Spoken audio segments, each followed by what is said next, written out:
Nous vous souhaitons la bienvenue à cette réunion spirituelle mondiale pour les jeunes adultes diffusée depuis le tabernacle de Temple Square à Salt Lake City, dans l'État d'Utah, aux États-Unis. Je m'appelle Kyle S. Mackey, je suis l'historien de l'Église et membre du Collège 70. Nous vous remercions de vous être joints à nous pour cette réunion spirituelle. Les orateurs de ce soir seront frères et sœurs Renland. Les renseignements, leur exemple et leur engagement envers le Seigneur nous inspirent. Nous sommes impatients d'entendre leur message. Notre cantique d'ouverture sera interprété par un chœur de jeunes adultes des instituts de Salt Lake City et d'Ogden en Utah. Le chœur chantera le cantique intitulé « Come Rejoice ». Venez vous réjouir. Le chœur sera dirigé par Alan Sackett et Linda Margett nous accompagnera à l'orgue. Après le cantique, Andy Eisenach du pieu des jeunes adultes seuls de Murray en Utah fera la prière d'ouverture.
Notre cher Père Céleste, nous sommes reconnaissants d'être réunis ensemble en tant que saints au sein du tabernacle. Nous sommes reconnaissants pour cette occasion d'entendre Frère et Sœur Renland. Nous sommes reconnaissants pour ton message que tu désires partager avec nous et nous te prions d'ouvrir notre esprit et nous te remercions pour le rétablissement de la vérité pour le prophète Joseph Smith et pour la vérité que nous avons dans ces derniers jours. Nous sommes reconnaissants pour Jésus-Christ, pour son sacrifice infini, son expiation infinie pour toute l'humanité, que nous puissions toujours nous souvenir de ces vérités et les tenir chères dans notre cœur. Nous sommes reconnaissants d'être ici. Nous te remercions, Père, au nom de ton Fils Jésus-Christ. Amen.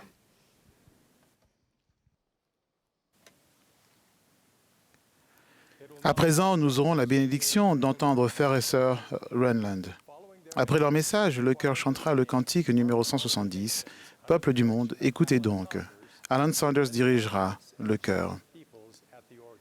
Jonathan Pace, du pieux des jeunes adultes seuls de Holiday, en Utah, fera la prière de clôture. Frère et sœur Renland.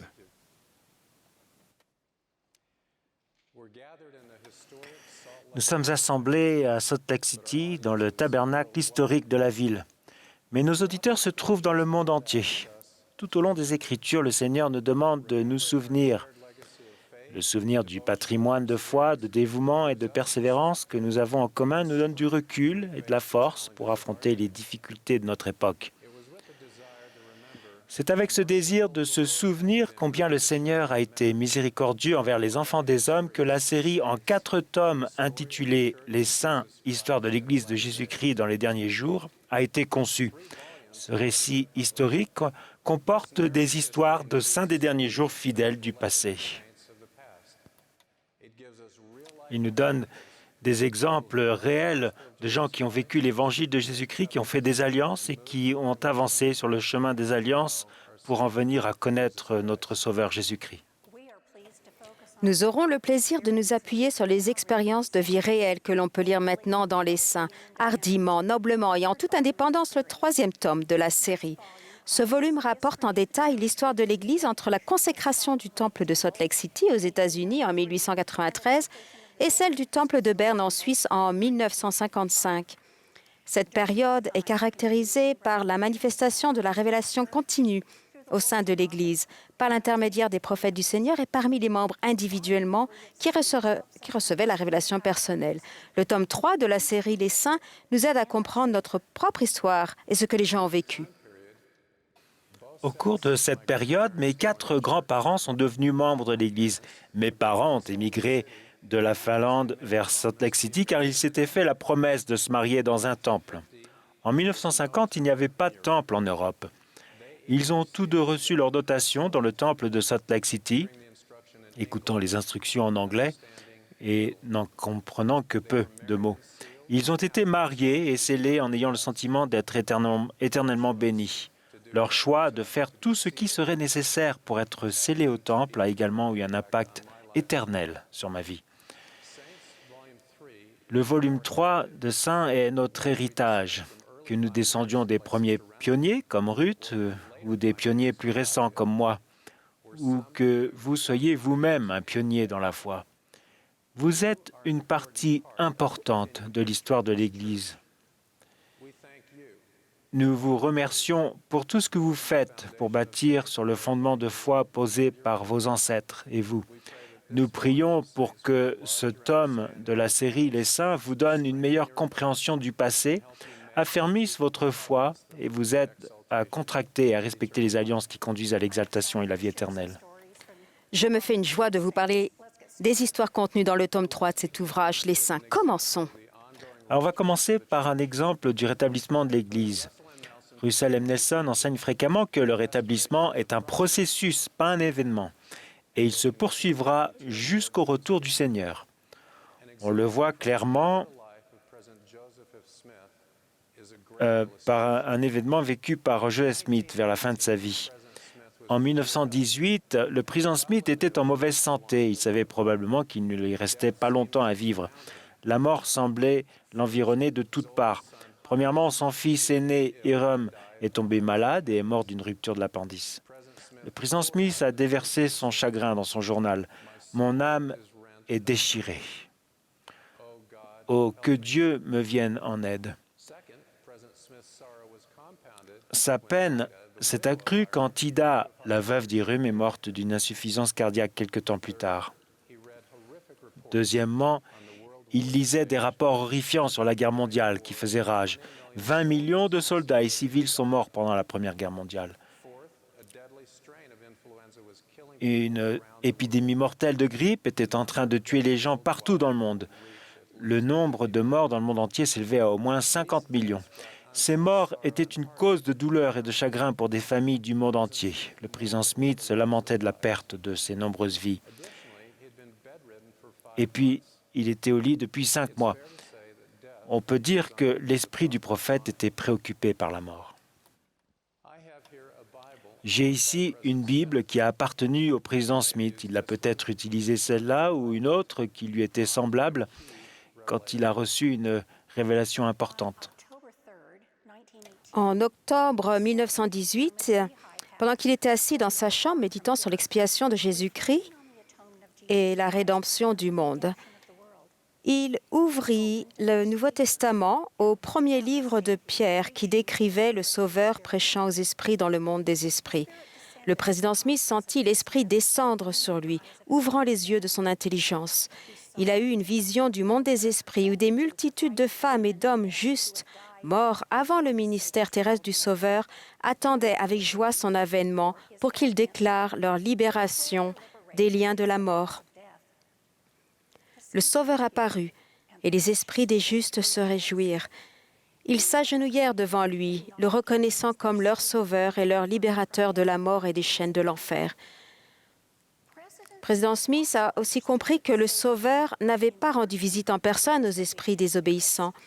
Il avait organisé les esprits justes, désigné des messagers et les avait chargés de porter le message de l'Évangile aux esprits dans les ténèbres. Ainsi, toutes les personnes décédées dans la transgression ou sans avoir connu la vérité recevraient des enseignements sur la foi en Dieu, le repentir, le baptême par procuration pour la rémission des péchés, le don du Saint-Esprit et tous les autres principaux fondamentaux de l'Évangile. Le prophète comprit que les frères fidèles de cette dispensation poursuivraient leur travail après cette vie en prêchant l'Évangile aux esprits qui se trouvaient dans les ténèbres et sous l'emprise du péché.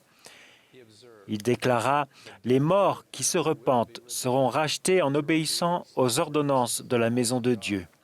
Et lorsqu'ils auront payé le prix de leur transgression et auront été purifiés, ils recevront une récompense selon leurs œuvres, car ils sont héritiers du salut. » Le lendemain matin, le président Smith participa à la première session de la conférence générale d'octobre, malgré sa santé fragile. Déterminé à prendre la parole devant l'Assemblée, il se tint tant bien que mal à la chair, l'effort faisant trembler tout son corps. N'ayant pas la force de parler de sa vision sans être submergé par l'émotion, il se contenta d'y faire allusion. Il déclara « Je n'ai pas vécu seul pendant ces 5 derniers mois. J'ai vécu dans un esprit de prière, de supplication, de foi et de détermination, et j'ai sans cesse communiqué avec l'Esprit du Seigneur. » Il poursuivit « Pour moi, la réunion de ce matin est une source de joie. Que Dieu Tout-Puissant vous bénisse. » Le président Smith a dicté la révélation à son fils Joseph Fielding Smith après la conférence générale. Voici l'un des 2 exemplaires qu'il a signés et transmis à la première présidence et au Collège des 12 apôtres. Ils ont lu la vision et approuvé pleinement son contenu. Elle a été canonisée pour devenir la section 138 des Doctrines et Alliances. Nous comprenons maintenant que Dieu se soucie des personnes de l'autre côté du voile de la condition mortelle. Il se soucie de leur rédemption. Les morts ne sont pas vraiment morts. Ils attendent simplement d'entendre parler de l'Évangile. Le rétablissement continu nous a apporté cette compréhension, ainsi que du réconfort et de la clarification de ce qui se passe dans le monde suivant.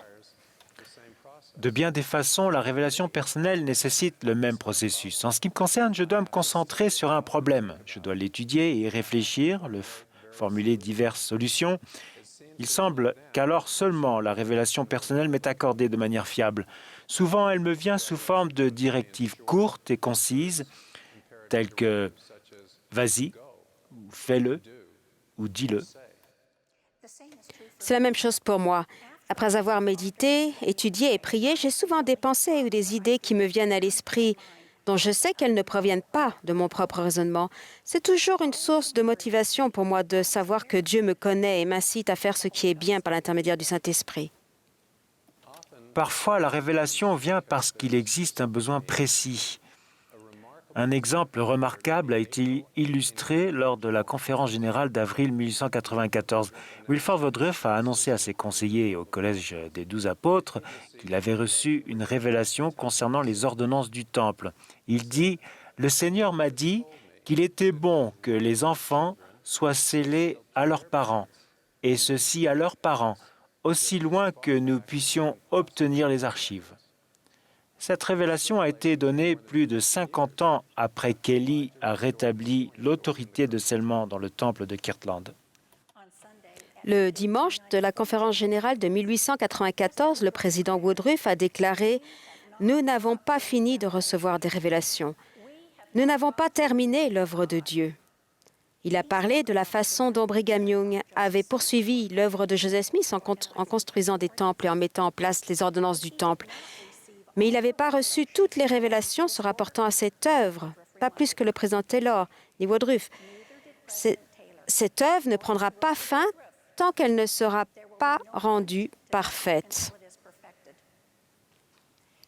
Depuis l'époque de Nauvoo, les membres accomplissaient des baptêmes pour les morts pour les membres de leur famille décédée. Plus récemment, ils avaient commencé à faire des dotations pour les morts. Le président Woodruff a expliqué « Nous voulons qu'à partir de maintenant, les saints des derniers jours fassent leur généalogie en remontant aussi loin que possible et qu'ils soient scellés à leurs ancêtres. Faites sceller les enfants à leurs parents et prolongez cette chaîne aussi loin que vous le pouvez. » Il a rappelé aux saints que la vision que Joseph Smith avait reçue au sujet de son frère. Et donc, tous ceux qui sont morts sans connaître l'Évangile qu'il aurait reçu, s'il leur avait été permis de demeurer, seront héritiers du royaume céleste de Dieu.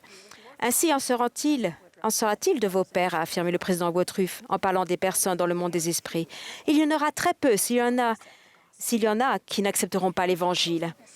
Avant de terminer son sermon, il a exhorté les saints à rechercher leurs morts. Il a dit « Frères et sœurs, continuons avec nos registres, remplissons-les de manière juste devant Dieu et mettons en application ce principe. Alors les bénédictions de Dieu nous seront accordées et les personnes rachetées nous béniront dans les temps à venir. » Cette révélation permettait donc aux membres de retourner souvent au temple pour accomplir les ordonnances pour leurs ancêtres décédés. Les familles conservaient soigneusement des registres de ces ordonnances et de leur travail dans les livres, comme celui-ci, qui contient le travail accompli pour les membres de la famille de James Peter et Mary Dam.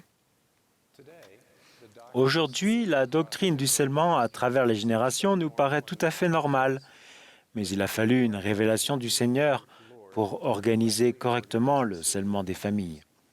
Cette révélation a eu un impact direct sur ma famille, sur l'île lointaine de Larsmo, à proximité de la côte ouest de la Finlande. Cette histoire ne se trouve pas dans Les Saints, tome 3, mais elle est chère à ma famille. En 1912, mes grands-parents paternels, Lena Sophia et Mats Leander Enland, ont écouté des missionnaires venus de Suède pour prêcher l'Évangile rétabli. Lena Sophia et Leander se sont fait baptiser le jour suivant. Ils ont trouvé de la joie dans leur foi nouvelle et à faire partie d'une petite branche, la première de Finlande. Malheureusement, leur bonne étoile a disparu lorsqu'un événement tragique s'est produit. En 1917, Leander est mort de la tuberculose, laissant Lena Sophia veuve et enceinte de leur 10e enfant.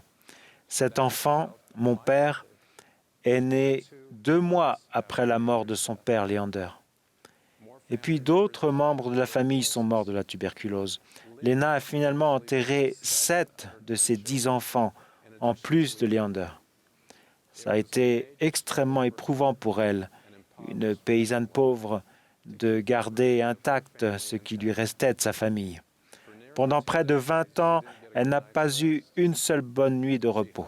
Le jour, elle faisait toutes sortes de petits travaux pour se procurer de quoi manger. Et le soir, elle s'occupait des mourants dans sa famille. Il est difficile d'imaginer ce que Lena Sofia a affronté. Je l'ai rencontrée une fois en décembre 1963. J'avais 11 ans et elle en avait 87. Elle avait le dos voûté à cause d'une vie de dur labeur. Elle était si courbée et la peau de son visage et de ses mains était burinée, aussi dure et tannée que du cuir usé.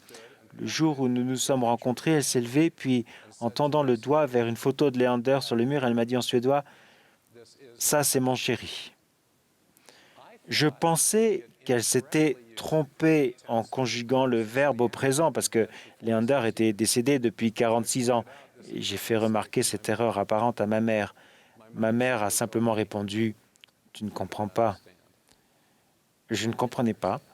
Lena Sofia savait que son mari, disparu depuis longtemps, était et resterait son mari pour l'éternité. Grâce au principe doctrinal de la famille éternelle, Leander était resté présent dans sa vie et faisait partie de son grand espoir en l'avenir. En 2006, avant la consécration du temple d'Helsinki, en Finlande, ma sœur a vérifié les ordonnances qu'il fallait accomplir dans la lignée de notre père. Ce qu'elle a trouvé est une confirmation éclatante de la foi de Lena Sofia en l'autorité de Tsellement. En 1938, Lena avait envoyé les noms de ses enfants qui étaient âgés de plus de 8 ans au moment de leur décès, afin que les ordonnances du temple puissent être accomplies pour eux. Ces ordonnances sont comptées parmi les toutes premières demandes d'ordonnances envoyées de Finlande à un temple. Malgré toutes les tragédies et les difficultés qu'elle avait traversées, Lena avait avancé en gardant à l'esprit la doctrine du salut. Elle considérait comme une grande bénédiction de Dieu le fait de savoir avant que toutes les épreuves ne surviennent que les familles sont éternelles. Pour preuve de sa conversion fermement ancrée dans l'Évangile de Jésus-Christ, on note son travail dans le domaine de l'histoire familiale, œuvre révélée par l'intermédiaire des prophètes Joseph Smith, Wilford Woodruff et Joseph F. Smith. Lena était comme les personnes dont il est écrit « C'est dans la foi qu'ils sont morts sans avoir obtenu les choses promises, mais ils les ont vues et saluées de loin. » Et parce que le rétablissement est un processus continu, nous devons nous attendre à encore davantage, n'est-ce pas? Il y a moins d'un an, le président Nelson a dit « Les adaptations actuelles des procédures du Temple et celles qui vont suivre sont la preuve continuelle que le Seigneur dirige activement son Église. Il offre à chacun de nous des occasions d'affermir plus efficacement notre fondation spirituelle en centrant notre vie sur lui et sur les ordonnances et alliances du Temple. Le président Nelson a expliqué que ces adaptations sont faites sous la direction du Seigneur et en réponse à nos prières, parce que le Seigneur veut que nous comprenions avec une grande clarté la raison exacte pour laquelle nous contractons des alliances. Il veut que nous comprenions nos privilèges, nos promesses et nos responsabilités. Parfois, la révélation arrive sur le moment. Cela s'est produit en une autre occasion du rétablissement continu, lorsque Lorenzo Snow était président de l'Église. En 1898, l'Église se trouvait dans une situation financière difficile. À l'apogée de sa campagne anti-polygamie, le Congrès des États-Unis avait autorisé la confiscation des biens de l'Église. Inquiets de ce que le gouvernement saisisse leurs dons, de nombreux saints avaient cessé de payer la dîme, réduisant ainsi fortement la source de revenus principale de l'Église. Pour couvrir ces pertes, l'Église a emprunté de l'argent afin de fournir des fonds suffisants pour que l'œuvre du Seigneur continue d'aller de l'avant. L'Église a même contracté des prêts pour couvrir les dépenses liées à l'achèvement du temple de Salt Lake City. La situation financière de l'Église pesait lourdement sur l'esprit du prophète, âgé de 85 ans. Tôt un matin du mois de mai, le président Snow était assis dans son lit lorsque son fils, le roi, entra dans sa chambre. Le prophète le salla et lui annonça « Je vais à Saint-Georges ». Le roi fut surpris. Saint-Georges était à près de 500 kilomètres. Pour s'y rendre, il fallait prendre le train sur une distance de plus de 320 km jusqu'au sud de Milford et faire ensuite environ 170 km en calèche. Ce serait un voyage difficile pour un vieil homme. Ils ont entrepris ce voyage long et éprouvant. Lorsqu'ils arrivèrent, couverts de poussière et fatigués par le voyage, le président de Pieux leur demanda la raison de leur visite. Le président Snow répondit « En réalité, je ne sais pas ce que nous sommes venus faire à Saint-Georges. Je sais seulement que l'Esprit nous a dit de venir. » Le lendemain, le 17 mai, le prophète assista à une réunion avec les saints dans le tabernacle de Saint-Georges, un bâtiment en grès rouge situé à plusieurs pâtés de maison au nord-ouest du temple. Lorsque le président Snow se leva pour s'adresser aux saints, il déclara « Nous pouvons difficilement exprimer la raison de notre venue. Mais je suppose que le Seigneur aura quelque chose à nous dire. » Pendant le sermon, le président Snow s'interrompit et la salle entière resta silencieuse. Ses yeux s'illuminèrent et son visage brilla. Quand il ouvrit la bouche, sa voix était plus puissante. L'inspiration de Dieu semblait remplir la salle. Il parla alors de la dîme. Il déplora que de nombreux saints hésitaient à payer une dîme complète. C'est une condition essentielle pour établir Sion, déclara-t-il. Le lendemain après-midi, le président Snow enseigna « Le temps est maintenant venu pour chaque saint des saints des derniers jours qui cherche à être prêt pour l'avenir et à s'établir sur un fondement ferme, de faire la volonté du Seigneur et de payer entièrement la dîme. » C'est la parole que le Seigneur vous adresse et ce sera la parole du Seigneur pour chaque assemblée du pays de Sion. Le président Snow indiqua plus tard « Nous sommes dans une situation grave. À cause de cela, l'Église est en servitude. Le soulagement ne viendra que si les saints observent cette loi. » Il incita les membres à obéir pleinement à la loi et promit que le Seigneur récompenserait leurs efforts. Il annonça aussi que le paiement de la dîme serait désormais une condition requise pour entrer dans le temple. Depuis cette époque, beaucoup peuvent témoigner avec foi que le Seigneur déverse bien ses plus grandes bénédictions sur toutes les personnes disposées à obéir à cette loi simple. Alois Sipp a été président de la branche de Vienne en Autriche. Il conservait les dîmes et d'autres documents de la branche dans cette boîte simple et solide. Pendant les bombardements aériens de la Seconde Guerre mondiale, c'est la première chose que le président Shipp et sa famille ont gardée en sécurité avant même leurs biens personnels. Certaines personnes témoignent de la difficulté à accepter la loi, mais aussi des bénédictions remarquables qui en résultent. L'expérience de la famille Yanagida au Japon en est un exemple notable. En 1948, la première présidence a recommencé à envoyer des missionnaires au Japon. Quand Toshiko Yanagida a posé à son père des questions sur la religion, il l'a invité à assister à un service de culte des saints des derniers jours. Lui-même était devenu membre de l'Église en 1915. Sœur Yanagida a rencontré les missionnaires, a été convertie puis s'est fait baptiser en août 1949 en présence de son père. Plus tard, le mari de la sœur Sœur Yanagida a reçu les leçons des missionnaires et s'est fait baptiser par celui qui avait instruit Sœur Yanagida. Frère et sœur Yanagida avaient des difficultés à payer la dîme. Ils ne gagnaient pas beaucoup d'argent et parfois le couple se demandait s'ils auraient assez d'argent pour payer la cantine de l'école de leur fils. Ils espéraient également acheter une maison. Un jour, après une réunion de l'Église, Toshiko interrogea un missionnaire au sujet de la dîme. Il a dit, depuis la fin de la guerre, elle a dit, donc les Japonais sont très pauvres. Pour nous, il est difficile de payer la dîme. Est-ce que nous devons le faire? Le missionnaire répondit que Dieu avait commandé à tout le monde de payer la dîme et il parla des bénédictions liées au respect de ce principe. Sœur Yanagida était sceptique et un peu en colère. Elle se disait, c'est un raisonnement d'Américain. Une sœur missionnaire promit à Toshiko que le fait de payer la dîme aiderait sa famille à devenir propriétaire de sa propre maison. Désireux d'être obéissants, Toshiko et Tokichi choisirent de payer leur dîme et de croire aux bénédictions promises. Ils commencèrent à remarquer les bénédictions. Ils achetèrent un terrain pas trop cher en ville et dessinèrent les plans d'une maison. Ils demandèrent ensuite un prêt immobilier dans le cadre d'un nouveau programme du gouvernement et après avoir obtenu le permis de construire, ils commencèrent à poser les fondations. Tout se passait bien jusqu'à ce qu'un inspecteur remarque que leur parcelle n'était pas accessible aux pompiers. Il déclara « Ce terrain n'est pas adapté à la construction d'une maison. Vous ne pouvez pas poursuivre les travaux. » Ne sachant pas quoi faire, frères et sœurs,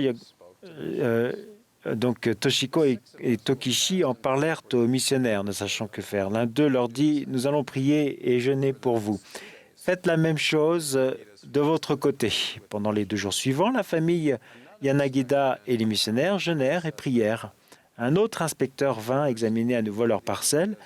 Ils étaient réputés pour être stricts et au début, il laissa entendre au couple qu'il y avait peu d'espoir qu'il valide l'inspection. Pourtant, pendant son étude, il remarqua une solution. En cas d'urgence, les pompiers pourraient accéder à la propriété en retirant simplement une clôture. Finalement, la famille Yanagida pourrait bâtir sa maison. Je pense que vous devez avoir fait quelque chose d'exceptionnellement bien par le passé, a dit l'inspecteur. Dans toute ma vie professionnelle, je n'ai jamais été aussi arrangeant. Frères et sœurs Yanagida étaient ravis. Ils avaient jeûné, prié et payé leurs dîmes. Comme la sœur missionnaire l'avait promis, ils allaient avoir leur maison. Des saints tout autour du globe ont eu des expériences similaires en payant la dîme. Le Seigneur bénit son peuple fidèle et obéissant. Et c'est le paiement fidèle de la dîme qui permet la construction de temples dans le monde entier. Je sais que notre vie est bénie de manière subtile et significative lorsque nous respectons la loi de la dîme. Il arrive que les bénédictions ne soient pas celles que nous attendons et on peut se sentir facilement oublié, mais elles sont réelles. Nous en avons fait l'expérience. Une autre de mes histoires préférées de la série Les Saints est celle où les premières sœurs ont été appelées à servir en tant que missionnaires à plein temps. En Angleterre, vers la fin des années 1890, circulait une rumeur selon laquelle les femmes saintes des derniers jours étaient naïves et incapables de réfléchir par elles-mêmes. C'est alors qu'une sainte des derniers jours de Salt Lake City, Elizabeth McCune, est venue pour un long séjour à Londres accompagnée de sa fille. Tandis qu'elles assistaient à une conférence de l'Église là-bas, Elizabeth a été surprise quand, au cours de la session du matin, Joseph McMurrin, conseiller dans la présidence de la mission, dénonça les déclarations peu flatteuses sur les saintes des derniers jours et annonça « Nous avons justement parmi nous une dame d'Utah. Nous allons demander à Sœur McCune de prendre la parole ce soir et de vous parler de son expérience en Utah. » Il incita ensuite tous les participants à inviter leurs amis pour venir l'écouter. L'heure de la réunion approchant, la salle était comble. Élisabeth fit une prière silencieuse avant de s'avancer à la chaire. Elle parla de sa foi et de sa famille, témoignant hardiment de la véracité de l'Évangile.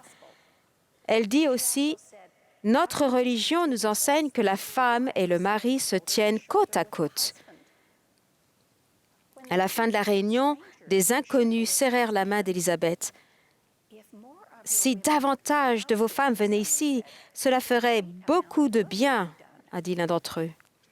Après avoir constaté l'effet qu'elle avait eu sur le public, Joseph McMurrin, dirigeant de la mission, écrivit au président de l'Église « Si quelques femmes brillantes et intelligentes étaient appelées en Angleterre, les résultats seraient excellents. » La décision d'appeler des femmes en tant que missionnaires était en partie la conséquence de la prédication d'Elizabeth McCune.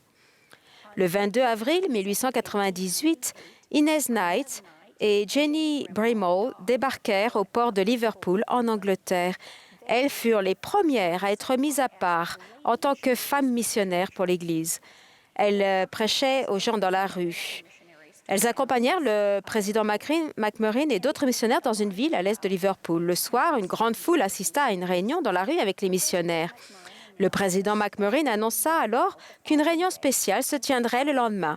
Il invita tout le monde à venir écouter les prédications de femmes mormones en chair et en os. Voici le journal missionnaire d'Inez Knight.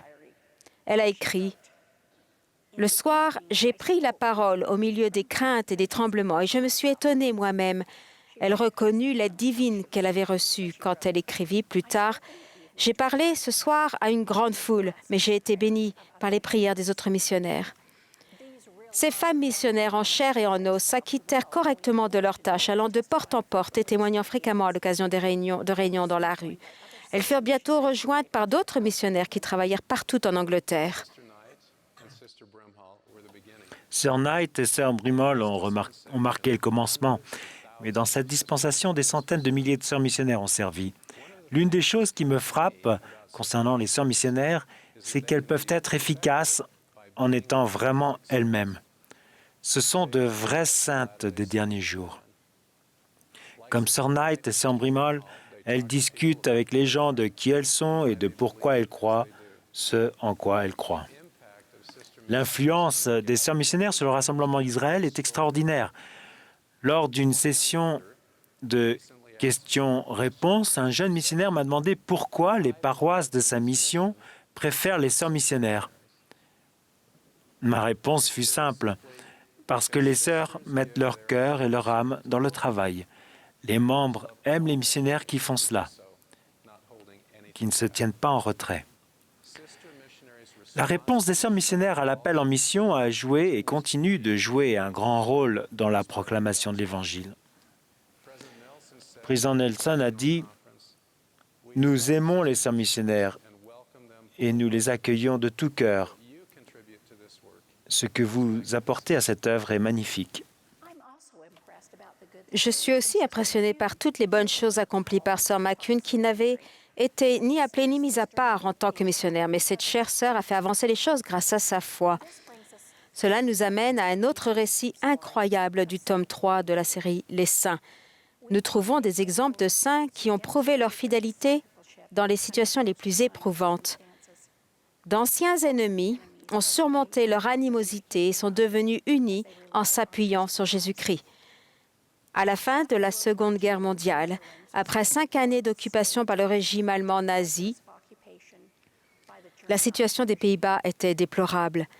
Plus de 200 000 Néerlandais étaient morts pendant la guerre et des centaines de milliers de maisons avaient été endommagées ou détruites. De nombreux saints des Pays-Bas éprouvaient de la rancune à l'égard des Allemands et à l'égard les uns des autres, car certains avaient résisté et d'autres avaient collaboré avec l'occupant. Les divisions étaient palpables. Le président de mission, Cornelius Zappé, incita les branches à accroître leurs réserves alimentaires en lançant des projets de culture de pommes de terre grâce à des plans fournis par le gouvernement néerlandais.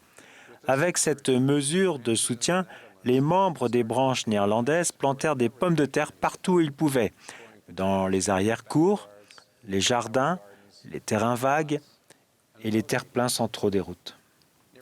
Le moment de la récolte approchant, le président Zappé tint une conférence de mission dans la ville de Rotterdam. Il savait, de par ses conversations avec le président de la mission allemande de l'Est, que de nombreux saints allemands souffraient de graves pénuries de nourriture. Le président Zappé voulait faire quelque chose pour les aider. Alors il a demandé aux dirigeants locaux s'ils seraient disposés à donner une partie de la récolte de leurs pommes de terre aux saints en Allemagne.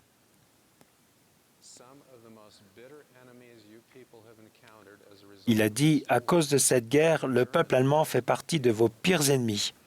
Néanmoins, ces gens sont désormais dans une situation beaucoup plus difficile que la vôtre. Au début, certains saints néerlandais s'opposèrent à ce projet. Pourquoi devraient-ils partager leurs pommes de terre avec les Allemands? Certains avaient eu leur maison détruite par les bombes allemandes ou avaient vu leurs proches mourir de faim parce que les occupants allemands avaient pris leur nourriture.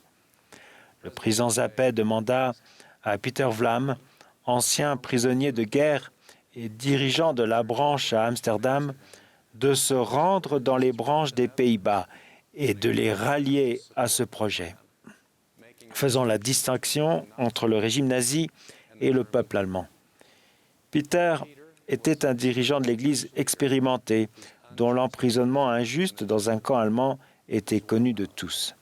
S'il y avait bien quelqu'un dans la mission que les saints aimaient et à qui ils faisaient confiance, c'était bien Peter Vlam. Quand Peter rendit visite aux branches, il évoqua ses souffrances en prison.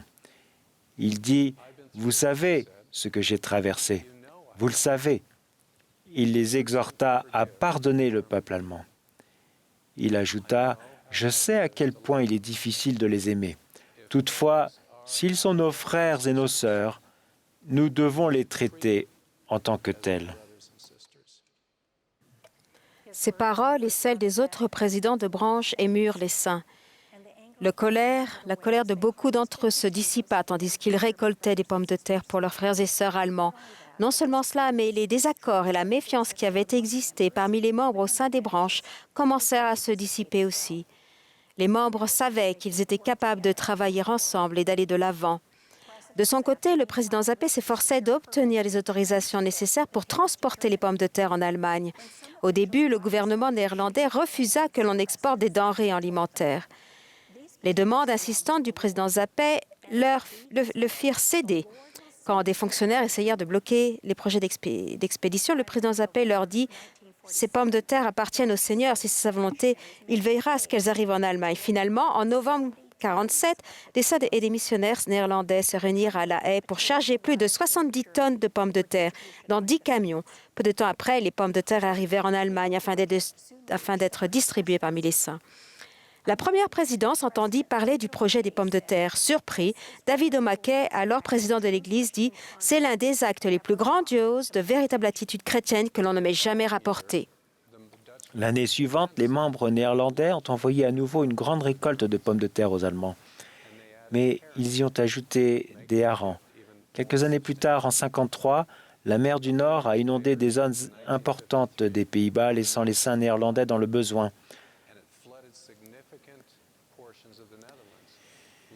Cette fois, ce sont les saints allemands qui ont porté secours aux Pays-Bas pour les aider dans leur période de difficulté. Les actes de charité des saints néerlandais ont réverbéré pendant des années et fournissent un témoignage durable de l'amour et de la charité qui sont possibles même entre des ennemis, lorsque des gens ordinaires aiment Dieu en premier et leurs prochains comme eux-mêmes. Leur disposition à pardonner a apporté la guérison aux membres néerlandais. Je sais que c'est également vrai pour moi. Si je conserve de la rancœur, l'esprit est blessé. Si je suis en colère, je suis moins aimable et moins disposé à me comporter comme le Christ vis-à-vis des autres. Cette vérité est merveilleusement énoncée par un personnage du roman d'Alan Paton de 1953, Too Late de Father Hope, qui se déroule en plein apartheid en Afrique du Sud. Il y a une dure loi qui dit que lorsqu'on nous inflige une blessure profonde, nous ne guérissons jamais avant d'avoir pardonné. Et il y a tellement plus de récits inspirants sur l'histoire de l'Église pendant cette période racontée dans les Saints au tome 3.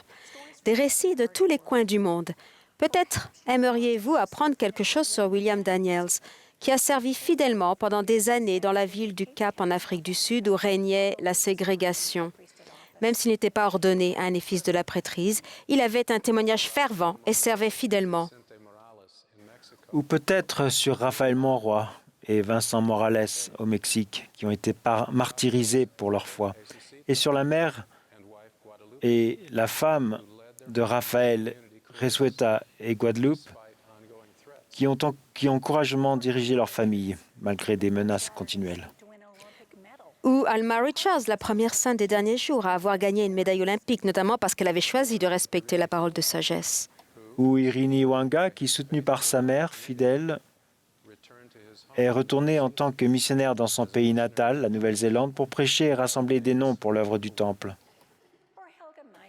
Ou Helga Meisus, qui, jeune fille sainte des derniers jours dans l'Allemagne nazie, a conservé la foi malgré le harcèlement exercé par d'anciens amis, des professeurs et des dirigeants scolaires. Ou Evelyn Hodge, qui a été assistante sociale pour le compte de la Société de secours afin d'aider des familles à se remettre sur pied pendant la Grande Dépression. Nous n'avons pas le temps d'en citer davantage, mais je sais que vous voudrez tous lire ce 3e tome de la série Les Saints. Pour moi, le cantique parfait de cette période de l'histoire de l'Église est « Peuple du monde, Écoutez donc, que le cantique qui sera interprété à la fin de cette réunion. Ce cantique a été écrit par Louis F. Manch, originaire d'Allemagne, qui est devenu membre de l'Église tandis qu'il se rendait à Salt Lake City en 1864. Plus tard, il a fait une mission pour l'Église en Suisse et en Allemagne. Et là, il a publié beaucoup de documents en allemand, notamment « Peuple du monde, écoutez donc ». C'est devenu l'un des cantiques préférés des saints des derniers jours germanophones. Il a été publié pour la première fois en 1890 en Allemagne dans ce livre de cantiques. Il a été traduit en anglais et publié dans la version de 1985 du livre de cantiques que nous utilisons aujourd'hui. Cette version a délaissé le troisième couplet que le chœur interprétera également. Ce troisième couplet décrit ce que les saints dont nous avons parlé ont fait à cette époque. Ils ont honoré le seul Dieu vrai et vivant. Ils sont venus et ont été baptisés, ont tenu la barre. Ils lui ont donné leur cœur avec foi en son Fils, Jésus, le Saint. Je vous invite à lire les saints pour apprendre et comprendre l'histoire de l'Église et tirer des enseignements de l'exemple de ses membres. La série « Les saints » est bien documentée et digne de confiance. C'est un témoignage du rétablissement continu de l'Église de Jésus-Christ. Nous avons une histoire inspirante. Cette histoire est notre héritage commun, que nous soyons descendants de ces pionniers ou de pionniers ultérieurs, ou que nous soyons des pionniers dans la foi. Je sais pourquoi est-ce que c'est important. Pourquoi est-ce que nous passons tant de temps à raconter ces histoires? C'est parce que ces histoires nous donnent des exemples réels du pouvoir qui se trouve dans le fait de connaître le Sauveur. Je sais que Jésus-Christ vit et dirige cette Église. Je sais qu'il veille sur son peuple de l'Alliance. J'invoque une bénédiction sur vous afin que vous ressentiez l'amour du Sauveur dans votre vie et que vous vous rapprochiez de lui et de son Église. Au nom de Jésus-Christ, Amen.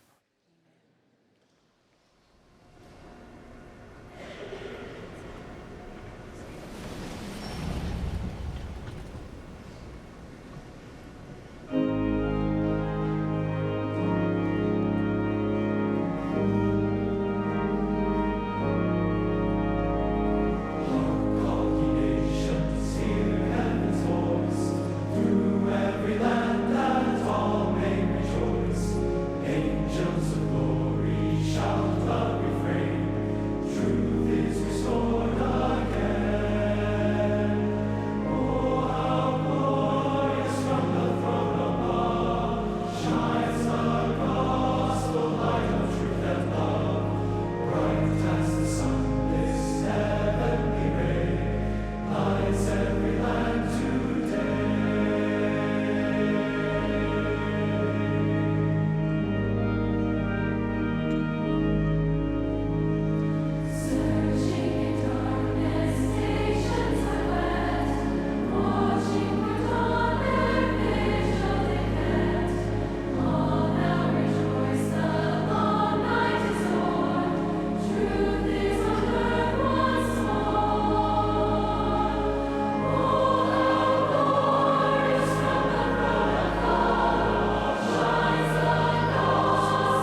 Notre Père éternel bien-aimant, nous sommes reconnaissants à notre assemblée aujourd'hui dans ce tabernacle et bénis de l'occasion que nous avons eue d'avoir été enseignés d'un apôtre du Seigneur Jésus-Christ.